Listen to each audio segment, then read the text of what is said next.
এখন আমাদের মাঝে সামান্য কিছু কথা বলবে আমাদের সবার সুপরিচিত বড় ভাই, সম্মানীয় লোক,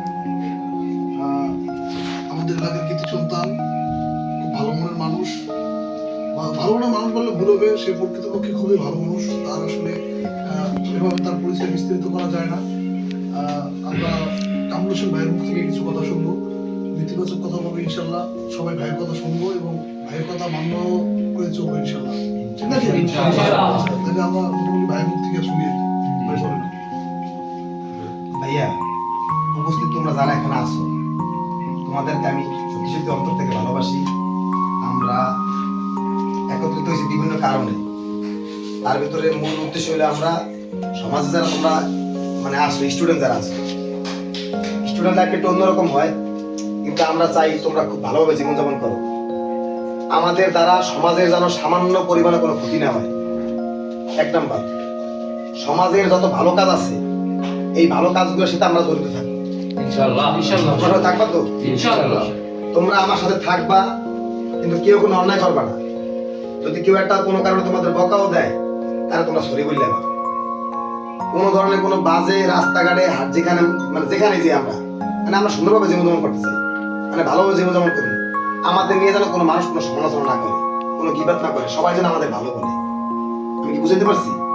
আমরা সৎ থাকবো, সমাজের যে কোনো ভালো কাজে আমরা থাকবো এবং একতাবদ্ধ থাকবো। সমাজের যদি কোনো অন্যায় দেখি, অন্যায় প্রতিবাদ করবো, ন্যায়ের পক্ষে থাকবো। তোমার কেমন লাগে? থাকবা ইনশাআল্লাহ।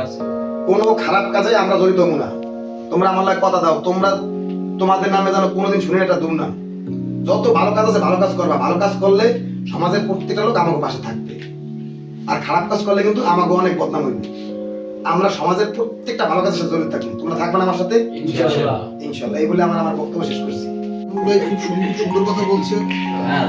আমরা কামরুল ভাই যে কথা বলছে, এখানে আমরা যারা আছি সমাজের পরিবার, ছোট ভাই, আমার সহবাসী যারা আছো, সবাই কামরুল ভাইয়ের কথা শুনবা। কামরুল ভাই যে কথা বলছে, আমরা সবাই এই কথাটা বাস্তবায়ন করার চেষ্টা করবো। যাই হোক, এরপরে অল্প কিছু কথা বলবে আমার সিনিয়র ছোট ভাই আসিফ। বাংলাদেশ জাতীয়তাবাদী দল, জাতীয়তাবাদী ছাত্র দল জিন্দাবাদ, তারেক রহমান জিন্দাবাদ, দেশনেত্রী বেগম খালেদা জিয়া জিন্দাবাদ।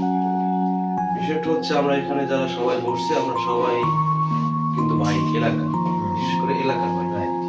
এখানে রাজনীতির কোনো বক্তৃতা নেই। আমরা এলাকা যাবো, বরিশাল যাব বা শরীরগাঁও যাব, যেথায় যাই আমার কার্যকলাপে আমার এলাকা পরিচয়টা পাবে, যে না আমার কার্যকলাপ বুঝে নিবে যে না আমি কোন এলাকা। ঠিক আছে? এই বলে আমি আমার সংক্ষিপ্ত বক্তব্য শেষ করছি। ধন্যবাদ আশিককে। এরপরে অল্প কিছু কথা বলবে আমাদের এলাকার কৃতি সন্তান মোহাম্মদ ইসমাইল হোসেন হলদ। স্যার বলুন। বিসমিল্লাহির রহমানির রহিম। আসসালামু আলাইকুম। কেমন আছেন আপনারা? আমি এখানে বলতে চাই যে আমরা এখানে একত্রিত হয়েছি এই কারণে যে সমাজে একটা ভালো কাজ করলে মানুষ ভালো হবে। এই সমাজে যে স্থাপনে যে একটা ঘটনা ঘটছে, এখানে সবাই বিভিন্ন সমাজ জানে যে এই এলাকাটা অনেক সমস্যা, খারাপ, মাদক থেকে দূরে থাকতে হবে আমাদের। ঠিক আছে? আমরা চাই যে সমাজটা এমন ভাবে গড়তে হবে যে দূরে মানুষ যাতে বলতে পারে যে না সমাজটা খারাপ ছিল, এখন আল্লাহর রহমতে ভালো হয়েছে। সবসময় আমরা জানি এইটা ভাবে চলতে পারি। ঠিক আছে?